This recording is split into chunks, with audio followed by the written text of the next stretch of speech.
ನಮಸ್ತೆ ವೀಕ್ಷಕರೇ, ನೀವು ನೋಡ್ತಾ ಇದ್ದೀರಾ ಸೌತ್ ಟಾಕೀಸ್.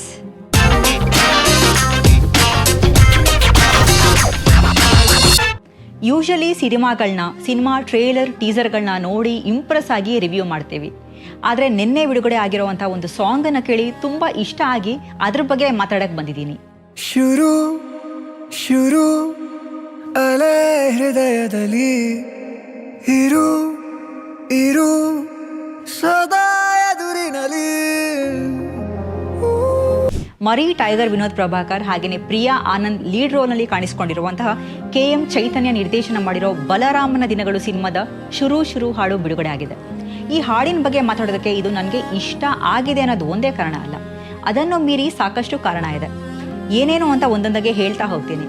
ಹಾಡಿಗೆ ಯೂಸ್ ಮಾಡಿರುವಂತಹ ಇನ್ಸ್ಟ್ರೂಮೆಂಟ್ಸ್, ರಿದಮ್ ಸೆಕ್ಷನ್ ಹಾಗೆಯೇ ಅದನ್ನು ಪ್ರೆಸೆಂಟ್ ಮಾಡಿರೋ ರೀತಿ ತುಂಬ ಖುಷಿ ಕೊಡುತ್ತೆ. ರೆಗ್ಯುಲರ್ ಮೆಲೋಡಿ ಸಾಂಗ್ ರೀತಿ ಅಲ್ಲದೆ ಇದರಲ್ಲಿ ಒಂದು ರಿಚ್ನೆಸ್ ಇದೆ. ಅದು ಪ್ರತಿಯೊಬ್ಬ ಆಡಿಯನ್ಸ್ಗೂ ಕೂಡ ಒಳ್ಳೆ ಎಕ್ಸ್ಪೀರಿಯನ್ಸ್ ಕೊಡುತ್ತೆ. ಇಲ್ಲಿ ಗಮನಿಸಬೇಕಾಗಿರುವಂತಹ ಮುಖ್ಯವಾದ ವಿಚಾರ ಏನು ಅಂದರೆ, ಬಲರಾಮನ ದಿನಗಳು ಸಿನಿಮಾಗೆ ಮ್ಯೂಸಿಕ್ ಮಾಡಿರೋದು ಸಂತೋಷ್ ನಾರಾಯಣನ್. ಕಲ್ಕಿ, ರೆಟ್ರೋ, ದಸರಾ ಅಂತಹ ದೊಡ್ಡ ಸಿನಿಮಾಗಳಿಗೆ ಮ್ಯೂಸಿಕ್ ಡೈರೆಕ್ಷನ್ ಮಾಡಿರೋರು. ಇವರು ಮ್ಯೂಸಿಕ್ ಮಾಡಿರೋದೇ ಒಂದು ವಿಶೇಷ, ಆದರೆ ಅದಕ್ಕೆ ಸಾಹಿತ್ಯ ಬರೆದಿರೋದು melody master Jayant Kaikini sir. ಇನ್ನು ಈ ಹಾಡಿಗೆ ದನಿ ಆಗಿರೋದು ಸಂಜಿತ್ ಹೆಗ್ಡೆ ಅನ್ನೋದು ಮತ್ತೊಂದು ವಿಶೇಷತೆ. ಇನ್ನು ಹಾಡಿಗೆ ಇಷ್ಟೊಂದು ವಿಶೇಷತೆ ಒಟ್ಟಾಗಿದೆ. ಇನ್ನು ಸಿನಿಮಾ ವಿಚಾರಕ್ಕೆ ಬರೋದಾದರೆ, KM ಚೈತನ್ಯ ಅವರ ನಿರ್ದೇಶನದಲ್ಲಿ ಬರ್ತಾ ಇರುವಂಥ ಈ ಸಿನಿಮಾ ಪೋಸ್ಟರ್ ರಿಲೀಸ್ ಆದಾಗಿಂದಲೂ ಕೂಡ ತುಂಬ ದೊಡ್ಡ ಮಟ್ಟದ ಹೈಪನ್ನು ಕ್ರಿಯೇಟ್ ಮಾಡ್ತು. ಕನ್ನಡದ ಕಲ್ಟ್ ಸಿನಿಮಾಗಳ ಸಾಲಿಗೆ ಸೇರೋ ಆ ದಿನಗಳು ಸಿನಿಮಾದ ಸೆಕೆಂಡ್ ಚಾಪ್ಟರ್ ಬಲರಾಮನ ದಿನಗಳು ಅಂತೆಲ್ಲ ಗಾಳಿ ಸುದ್ದಿ ಕೂಡ ಓಡಾಡ್ತಾ ಇತ್ತು. ಆದರೆ ಅದು ನಿಜಾನೋ ಸುಳ್ಳೋ ಇವತ್ತಿಗೂ ಯಾರಿಗೂ ಕೂಡ ಗೊತ್ತಿಲ್ಲ.